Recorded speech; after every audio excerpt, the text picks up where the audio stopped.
Here is Dominic Cummings, the Prime Minister's chief advisor.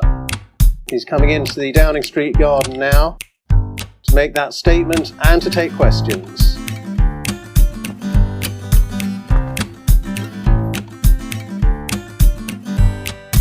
I'd like to tell you a tale that's uplifting in many ways. How I saved my career and became Dad of the Year in the space of a few short days. I guess you could say that it all began back in March when I made the plan to hit the road and leave the city with my young son and my wife Mary. Now my wife Mary had a bad fever and I wasn't feeling that great either. The danger was that if I got ill we'd have an urgent childcare gap to fill. So being the heroic dad I am and a committed family man, I set about finding a solution. Soon came to the conclusion that unless we put the boy up for adoption, we really only had one option. After all, we were highly contagious. So I did what any courageous dad would do at the very least. Took the family on a mini break, sightseeing in the northeast. Many say they've seen strange comings and goings all over this land. They don't get it. I've made sacrifices that they just don't understand. As I turned the key in the ignition, my first thought was the famous Durham Dad of the Year competition. I'd come close to winning before, but this time I wanted it so much more. I was even willing to break the law to realize my ambition. I was such a great dad, I got out my thermometer and took our temperatures every kilometre till we arrived at our destination. Mary said I deserve a standing ovation and the acclaim of a grateful nation. We arrived at night and unpacked our stuff. My son was sick and Mary looked rough, and in the morning Mary was delirious. That's when I knew it was serious. Thinking fresh air would do us good, we went for a walk in the woods. We strolled through the bluebells. It was a wonderful treat. The other dads couldn't compete. Yeah, I broke a few rules, but it's not like I ran through a field of wheat. And anyway, you get bonus points for being thoughtful, whether or not your good deeds are lawful.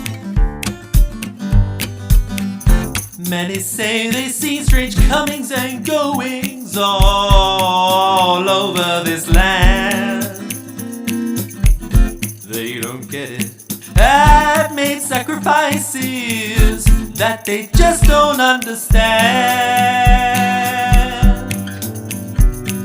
The final round of the competition was a practical test of each dad's vision. The dad who had the very best eyes would walk away with first prize. I was nervous between you and me, since getting ill I just couldn't really see properly. My vision was hazy, you might think to drive in my condition was crazy. I still wasn't sure I was safe to drive home, but I thought I could kill two birds with one stone. I figured if I test my eyes while I drive with the family in the car and we all survive, not only would I know I could drive home without fear, I'd be bound to be crowned Dad of the Year.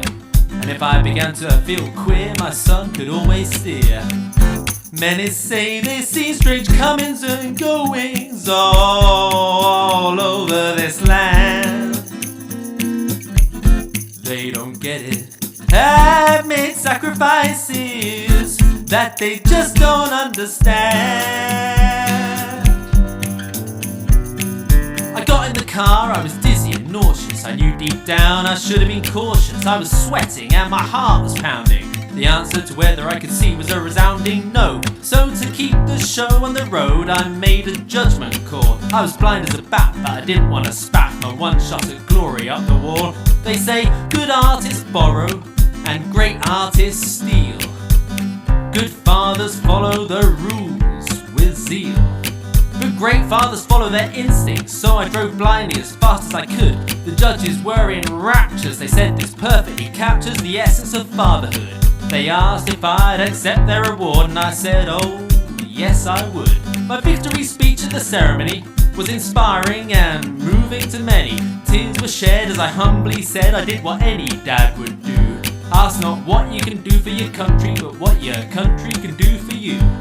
So would I do anything differently if I had my time again? As my European friends would say, je ne regrette rien. Many say they see strange comings and goings all over this land. They don't get it. I've made sacrifices that they just don't understand.